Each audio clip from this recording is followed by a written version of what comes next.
Hey there, KBFers, Chad Hoover, and I want to talk to you today about two of my favorite baits for finding fish in the fall, and more importantly, for putting fish in the boat in the fall. And that's a swim jig and a chatterbait. So rather than do a review of a particular type of bait, these are two of my favorites. I like the Strike King Hack Attack swim jig.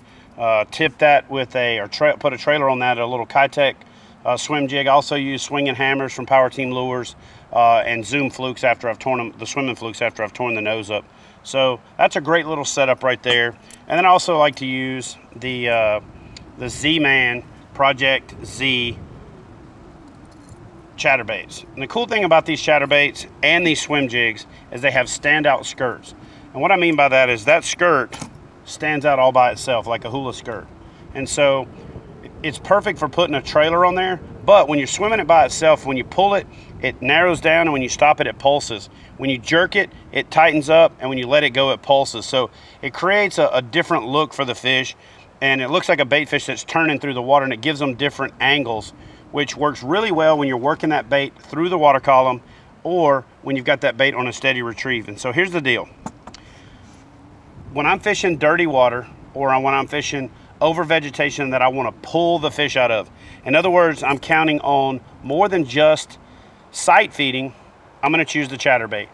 If I'm going to run it into wood, if I'm expecting them to see it and swim and get it, and I want to get rid of the vibration to be a little more subtle, then I'm going to go with a swim jig.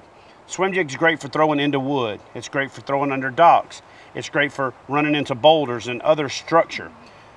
The chatterbait, however, is really good for covering water. If you've got stained water, I'm going to switch from a natural color to a little bit darker color to give me some contrast in that darker water, in that mud. If I'm fishing vegetation that matches that, I'm going to switch it back up and go to a bait fish pattern that stands out. So here's the deal. The two differences, these baits are fished very much the same way. I know folks that fish almost exclusively swim baits and catch a lot of fish and catch a lot of big fish. And I know people that fish almost exclusively chatterbaits and catch a lot of fish and a lot of big fish. These baits excel in the spring and they excel in the fall, but you can catch fish on them year round, so they're really versatile baits. So what it boils down to for me is when I'm going to choose this one over this one, and I'm not saying one's better than the other, is if I'm trying to attract the fish, I'm trying to draw them in from a further distance, I'm usually going to use the chatterbait because that blade chattering back and forth sends out a more aggressive vibration. That swim jig's a little more subtle.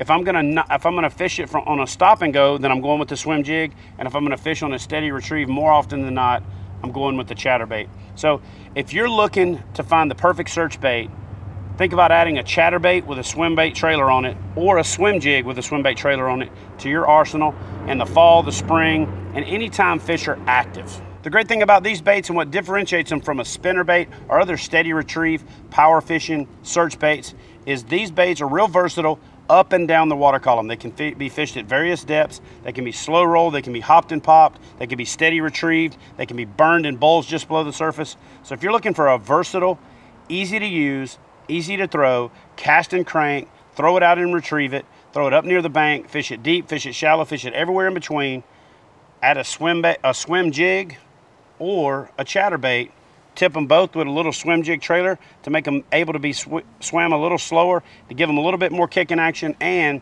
to increase the profile so they look like a little bit bigger bait than they are. And I promise you, you'll catch more fish this fall. You'll catch more fish this spring, and you'll have a great search bait and a pattern that you can add to your arsenal to put fish in the boat year round.